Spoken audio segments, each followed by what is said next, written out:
जय भीम। स्वागत है आपका मी अम्बेडकर चैनल पर। दोस्तों, 2 दशक पहले यानी कि 22 साल पुरानी यह तस्वीरें नुमाया करती हैं कि इस्लामिक कानून शरिया लागू करने की जिद में तालिबान किस कदर अंधा हो चुका था। अफगानिस्तान में एक समय दुनिया की सबसे ऊंची बुद्ध प्रतिमा थी, सबसे पुरानी भी, जिसको दुनिया का आश्चर्य कहा जाता था, लेकिन उसको धर्म के नाम पर तोड़ दिया गया। लेकिन अब उन्हीं बुद्ध के शरण में मुस्लिम तालिबानी सरकार आ गई है। जानेंगे इस वीडियो में पूरी घटना और यह भी कि जिस आदमी ने इस मूर्ति को तोड़ने के लिए खुद बॉम्ब लगाए थे उसका क्या कहना है। इस घटना पर अफगानिस्तान के बामियान 6ठी शताब्दी में बने 2 बुद्ध की मूर्तियों को तालिबान ने 2001 में सुनायामई लगाकर उद्घाट किया था। दोनों बुद्ध की मूर्तियों की ऊंचाई लगभग 125 से 180 फीट के बीच में था। तालिबान के संस्थापक मुल्लाह उम्र के कहने पर मार्च 2001 में इन दोनों मूर्तियों को तबाह कर दिया गया था। यह मूर्तियां अफगानिस्तान में प्राचीन कला की क्लासिक बौद्ध गुप्त मिश्रित शैली का प्रतिनिधित्व करती हैं। इसके बर्थडे डे मूर्ति का नाम सालसिल रखा गया था, जबकि वही छोटी मूर्ति का नाम शाह मामा रखा गया था। इटालवी लेखक मासिमो इंट्रो बिगिनिंग ने बिटर विंटर को बताया था कि अफगानिस्तान में वर्तमान तालिबान सरकार ने उन्हें बुलाया था, लेकिन उन्होंने जाने से इनकार कर दिया था। उनका कहना है कि मैं नहीं चाहता हूं कि जिसको तालिबान ने तबाह किया उन जगहों से उसे पैसा मिले। मासूमो इंट्रो बिगिनिंग कि तालिबान वामयान के बुद्ध मूर्तियों के साइड पर टूरिस्टों को आकर्षित कर उनसे पैसे कमाना चाहता है, लेकिन मैं नहीं चाहता कि तालिबान को पैसा मिले। तालिबान जब से सत्ता में आया है तब से वह आर्थिक संकट से जूझ रहा है। अफगानिस्तान में लोग खाद्य संकट से भी जूझ रहा है। तालिबान प्रमुख हकुमुल्लाह मुबारे ने कहा कि पहली सदी के बौद्ध भिक्षुओं द्वारा बनाए गए मठ के अवशेषों को संरक्षित किया जाए।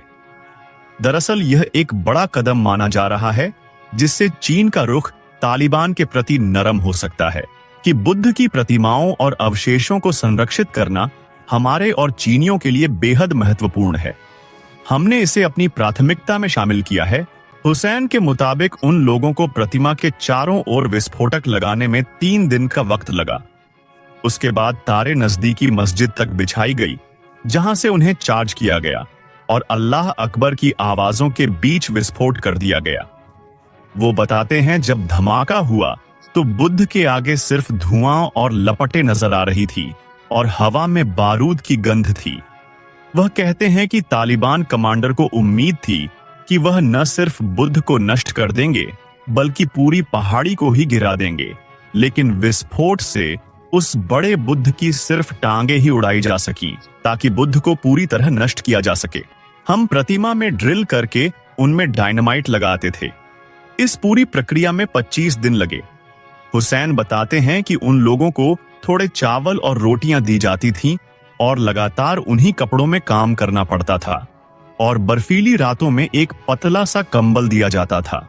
जब प्रतिमा पूरी तरह नष्ट हो गई तो तालिबान जश्न मनाने लगे। वो हवा में गोलियां चला रहे थे, नाच रहे थे और कुर्बानी के लिए 9 गाय लेकर आए थे। मिर्जा हुसैन अब बमियान में एक साइकिल मैकेनिक का काम करते हैं। वह कहते हैं कि अब वह शहर में सुरक्षित महसूस करते हैं और उम्मीद करते हैं कि विदेशी दानदाता और सरकार मिलकर बुद्ध प्रतिमा को फिर से बनाएंगे। प्रतिमा को नष्ट करने में अपनी भूमिका को लेकर उन्हें पक्षाता हुआ है। वह कहते हैं, मुझे तब भी इसे लेकर अफसोस था, अब भी है और हमेशा रहेगा, लेकिन अगर मैंने विरोध किया होता तो उन्होंने मुझ मार दिया होता। मेरे पास कोई चारा नहीं था।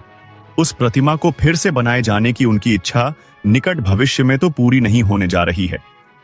उन प्रतिमाओं में से एक को फिर से बनाने या फिर उस विशाल स्थान को एक यादगार के रूप में खाली छोड़ देने की बहस सालों से जारी है। हुसैन जैसे स्थानीय लोगों के लिए इलाके के पुरातात्विक विरासत को बचाने का सवाल सिर्फ बामियान की पहचान से जुड़ा हुआ नहीं है, यह पर्यटन के जरिए आने वाली स्थायी आमदनी से भी संबंधित है। मिर्जा हुसैन 26 साल के थे जब तालिबान ने उन्हें बामियान की मशहूर बुद्ध प्रतिमा में विस्फोटक लगाने का हुक्म दिया था। बलुआ पत्थर की प्राचीन प्रतिमा कभी विश्व भर में बुद्ध की सबसे ऊंची मूर्ति हुआ करती थी।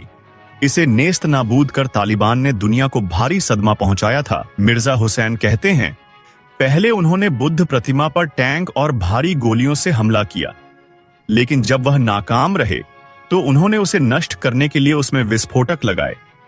वह कहते हैं, तब उन्हें बाकी स्थानीय पुरुषों के साथ इस काम में लगाया गया था। यह सभी तालिबान के कैदी थे। बामियान के ज्यादातर लोगों की तरह मिर्जा हुसैन भी शिया मुसलमान हैं। इन लोगों को सुन्नी समुदाय से ताल्लुक रखने वाले तालिबान दुश्मन या काफिर मानते थे। मई 1999 में महीनों तक चले युद्ध के बाद तालिबान ने बामियान पहाड़ियों पर कब्जा कर लिया। ज्यादातर स्थानीय निवासी या तो भाग गए या गिरफ्तार कर लिए गए। हुसैन कहते हैं, मैं 25 कैदियों में से एक था। शहर में कोई भी नागरिक नहीं था, सिर्फ तालिबान लड़ाके थे। हमें इसलिए चुना गया क्योंकि वहां कोई और था ही नहीं। हम लोग कैदी थे और हमारे साथ इस तरह बर्ताव किया जाता था जैसे हमें कभी भी मारा जा सकता है। वह बताते हैं, तालिबान ट्रकों में भरकर विस्फोटक ले आए। उसके बाद हम अपनी पीठों या हाथों में उठाकर उन्हें प्रतिमा तक गए। बड़े बमों को लकड़ी में बांधकर वहां तक ले जाया गया। साल 2001 के बसंत की शुरुआत में ठंडी हवाओं में काम कर रहे आदमी किसी भी वक्त मौत के लिए तैयार थे। मिर्जा बताते हैं, एक बार मैंने देखा कि एक आदमी जिसके पैर में चोट लग गई थी और वह विस्फोटक ले जाने के काबिल नहीं रह गया था। तालिबान ने उसे वहीं गोली मार दी और एक दूसरे कैदी को उसकी लाश ठिकाने लगाने को कहा। दोस्तों, आपका इस पर क्या राय है? हमें कमेंट करके जरूर बताइए। मिलते हैं एक और नई वीडियो में, तब तक के लिए नमो बुद्धाय, जय भीम।